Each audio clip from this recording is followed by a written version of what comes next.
Ẹ̀yin èèyàn wa, a tún ti dé bí a ṣe ń dé o. Lénìí, a ó máa sọ wípé ẹ jọ̀wọ́ ẹ gbàdúrà fún Kọ́lá Ajéyẹmí tí ẹ̀ ń wò lójú àwòrán yín yìí. Ó jẹ́ ọkọ Tóyìn Abraham. Mo lérò pé gbogbo yín mọ̀ Tóyìn Abraham tó ń ṣe fíìmù Yorùbá. Ọkọ rẹ̀ yìí náà tí a mọ̀ sí Kọ́láwọlé Ajéyẹmí, òun náà ń ṣe fíìmù Yorùbá o. Ṣùgbọ́n à ń fi ìgbà àti àkókò yìí a fi ń sọ fún yín wípé kẹ́ jọ̀wọ́ kí ẹ gbàdúrà fún un torí wípé àwọn ọ̀pọ̀lọpọ̀ nǹkan òun ni wọ́n ń là kọjá ní ẹnu iṣẹ́ wọn o.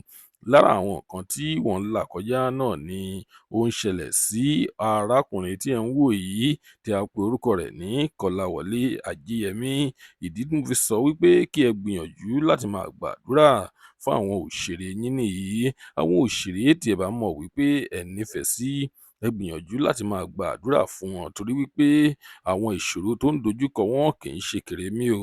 Ẹ̀yin olólùfẹ́ wa, tó bá jẹ́ ìgbà àkọ́kọ́ tí ẹ̀ ń wo fídíò wa nìyí, ẹ jọ̀wọ́ ẹ tẹ subscribe button láti máa rí púpọ̀ lára àwọn fídíò wa wòjú tí ẹ fi ń wò wá kò ní fọ́, etí tí ẹ fi ń gbọ́ wa kò ní di láṣẹ Èdùmàrè.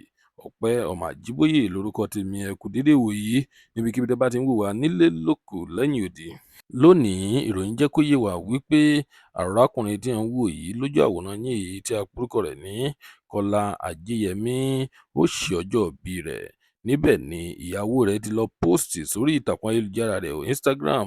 Ìyàwó rẹ̀ tí a pe orúkọ rẹ̀ ní Tóyìn Abraham, ó ti lọ póòstì rẹ̀ sórí ìtàkùn ayélujára rẹ̀ Instagram.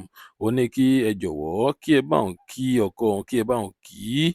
Ó ní ọkọ gidi ni, ó ní òun ló lówó orí òun, ó ní òun nífẹ̀ẹ́ rẹ̀ dákú, òun nífẹ̀ẹ́ rẹ̀ gidi gan. Ó ní kí ẹ jọ̀ọ́ kí ẹ bá òun kí, kí ẹ bá òun dúpẹ́ lọ́wọ́ rẹ̀ bó ṣe ń ṣe ìtọ́jú òun. Ìyẹn ní ọjọ́ ìbí rẹ̀ ní àná.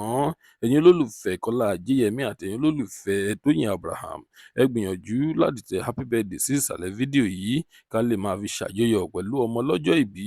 A kò ní rí jù báyìí lọ, ó dìgbà.